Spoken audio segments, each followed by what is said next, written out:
to get a bid into the ACC, let's move forward. To get a bid. You never know with Mike's, John. You never know. Yeah, that's right.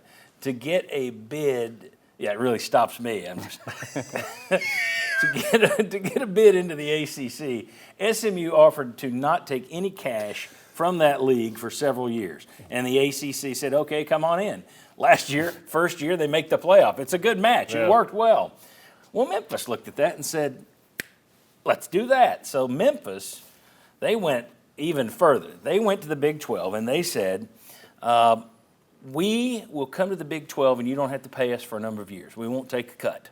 Also, and this is, the SMU didn't do this, but Memphis said, look, if you do your next TV deal and you find that we haven't added anything to your, then just kick us out. Kick us out, no penalties, nothing. Okay.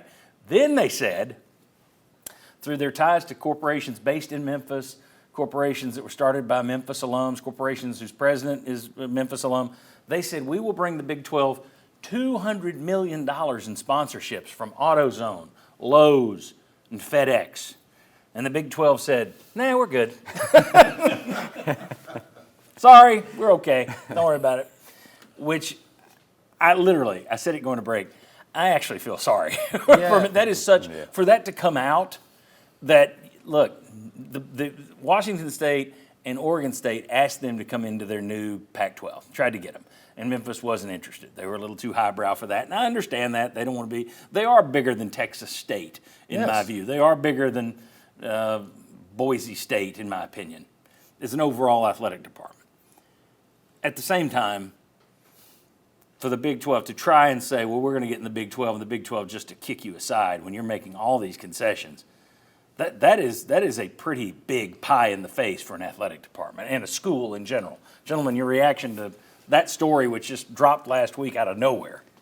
Yeah, you mentioned that you feel bad for Memphis seeing that kind of story, and that was kind of my reaction too. But Tyler, there are a lot of Tennessee fans viewing the show that do not feel bad at all. We're doing the segment. Yeah, and are laughing over this story. Tiger High. It's like, how do you? If you look down on Memphis, this is an easy thing to look down on them forever. That, and then shortly after they get the rejection, having their social media accounts pledge their allegiance to the AAC, how proud it is. Granted, maybe it was already a scheduled tweet because the AAC was just rebranding, and maybe that was part of the fold.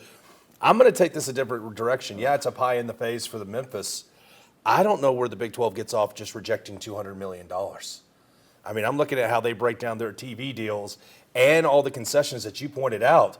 This seemed like that this was a win-win for the Big 12. It's like, okay. There were no Big 12 teams on that top 20 list we just showed everybody. Right. ACC had Florida State in there. Notre Dame was an independent. There was no Big 12 team in that top 20 valuations. So that's a pretty good offer. I'm a little surprised. I was kind of taken back as well, too, and I get it. Cash is king, football is king. But the college basketball guy in me immediately went, wow, the Big 12 is already one of the most dominant conferences, and you're adding what Penny's doing right now and how well they did last year. But remember, they also, the president of the AC, the commissioner of the Big 12, wanted UConn. Right. He's big into the basketball thing. He also wanted Gonzaga. And the presidents over there said, no, it dilutes the product. We're not interested in UConn. Point. And I would take UConn before I took. Now, the interesting thing about Memphis is your basketball independent. Somebody made the point that they've been to 3 Final Fours in history, but 2 of them have been stripped due to NCAA violations. And you're on NCAA probation again. Yeah, I think the Big 12 looked at Memphis and said more trouble than that money would be worth. Plus, I don't know right now in terms of that is one of the highest crime rate cities in the country. There's crime everywhere, but that city right now has a reputation that isn't terrific. I mean, no. In terms of not just high crime rate, it's violent crime rate. So I don't know that a league wants to jump in there. It's also market 51. It's not like you're talking, if it were market 30, you'd look at, oh, well, that can change. Yeah, you're not adding Houston as the Big 12. Memphis it's not a huge television market. So I'm like you, the $200 million, let's take the cash and roll with it. But like you said, if they come back in a couple of years and the bottom line is shown that Memphis isn't adding to what we want, sorry, your rules, we're just abiding by them. Thanks for the cash. Yeah. This is kind of perplexing. Sucks for Memphis. Yeah, I want to know what Brett Yormark's kind of doing right now going, no, we're good. I've talked to a couple of my guys, and we'll see you down the road. Makes me wonder if they are holding a slot for UConn somehow, if he's still working the UConn angle. But then you're looking at an odd number of teams. Right. This is a whole conversation for a different day. Sure. But doesn't it make the most sense? You look at the SEC, you look at the Big 12, wouldn't it make a lot of sense for the ACC commissioner, the Big 12 commissioner to call each other and say, you know, what if we just became one big thing? And we've got 36 teams that we can sell. And we're not going to be the SEC, we're not going to be the Big 10, but we're going to be better together than we are separate right now. Mm-hmm.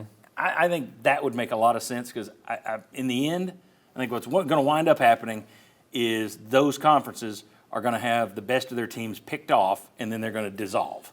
Yormark has made comments in the past, too, saying we can't do things in the Big 12 the same way that Greg Sankey in the SEC and Tony Petitti are doing things.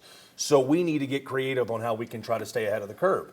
Maybe we'll go to ESPN and we'll give them this network a certain football deal, but because we know how powerful our basketball product is, we'll offer them this. It always seems like that Brett Yormark has done a great job of thinking outside the box. This doesn't seem like he's thinking out of the box right now, which tells me there's already a plan perhaps in place. I think you're onto something with that UConn spot. Josh, if you're Memphis,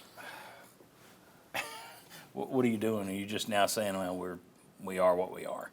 We are the American. Yeah, I think it's probably a wake-up call because they had tried to get in the Big 12 previously, and the Big 12 evaluated them, and now we know they probably weren't that close. Yeah, they looked at it and said, Cincinnati, yes. Cincinnati versus Memphis. They wanted Cincinnati. Yeah. UCF, now that's one of the fastest growing schools in the country. Yeah. Gets them into Florida. I get that. Yeah. Houston, okay. You were already in Texas with Texas Tech, so did you need one that was Houston? I mean, Houston and Cincinnati are the clear comparisons to Memphis. Right. And you were the city school that didn't get in. Right. Yeah, so it's a wake-up call and a reality check of what they are as an athletic department. Makes you wonder, I mean, they had to have had the support of all those boosters to get behind it, so I don't guess your athletic director could be in any kind of issue there, your school president. But boy, that's the kind of thing that will leave alums upset because you embarrassed the brand. You hurt the brand by letting this out. You went big, you threw the Hail Mary.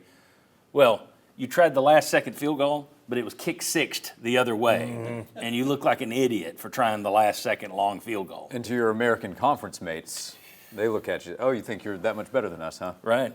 Yeah, that's not a good week for the Memphis Tigers, who Tennessee still won't play. I wish they would, but they won't.